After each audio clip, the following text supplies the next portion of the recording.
title is Illegal Opportunity. Now, I could have made it whatever. I could have said the journey or other things because there was all of these things that came to mind. But I think that's the one that fits. Illegal opportunity kind of describes it the best. And it's because of what we're going to be speaking about today. Now, the verse comes from, and I want you to turn to Revelation 12. Revelation 12 and 16.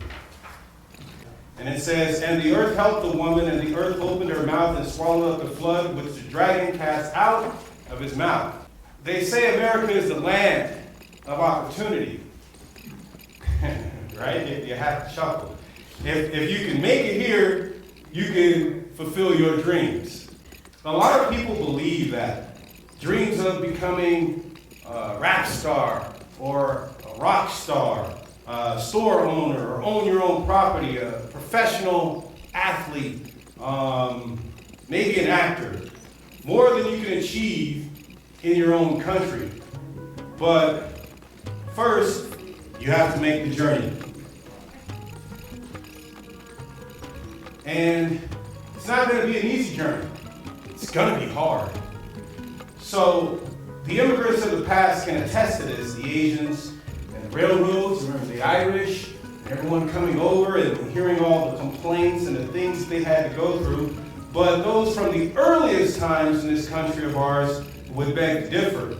The indigenous population, for example, right? The Negro slaves had it harder in the U.S. I was watching this thing on the news, and it was in Holland. And Holland had this whole speech about wanting to keep their homeland with the people from there. But with the UN and all these other people, they're forcing integration, right? And the Hollanders were not happy about it. And I could see in the girl's face when she was saying these things. She said it. She said, you know what we're talking about. She's like, we're from Holland. We want to keep it with us, And I said, well, that's probably the same thing the Native Americans thought. We're from America. We want to still keep it ours, but is it theirs anymore? So some people would beg to differ. So this is the United States, a name derived from the cluster of investments from Europa.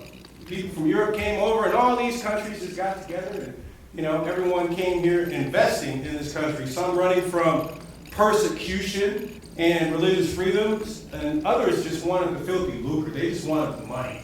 This place is a great place to make money, to pillage the land and whatever it had to offer.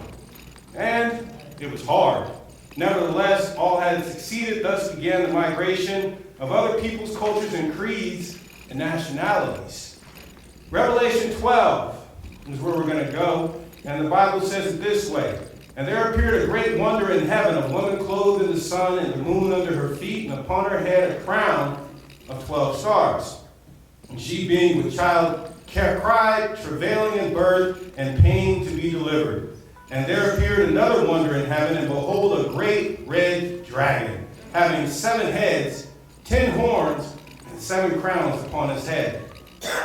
And his tail drew a third part of the stars of heaven, and it cast them to the earth. And the dragon stood before the woman, which was ready to be delivered, for to devour her child as soon as it was born.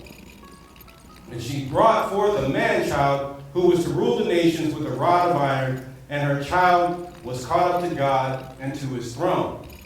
And the woman fled into the wilderness, where she hath a place prepared of God, that they should feed her there 1,260 days." You guys remember this story? Yeah, Revelation. You can stay in Revelation because that's kind of where we're going to be. This story is familiar to Protestants and Reformers alike, but I'd like to call attention to certain parts of this story. First of all, who can believe a story like this, right? A red dragon, a great red dragon appears in heaven, of all places, right? What have you been told about dragons? Do they exist?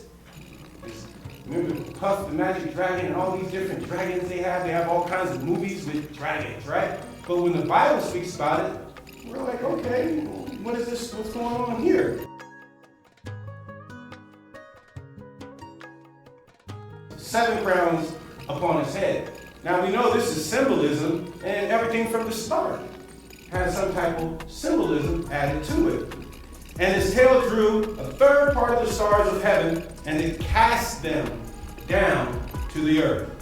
So this beast was the force behind those stars, that third of those stars coming.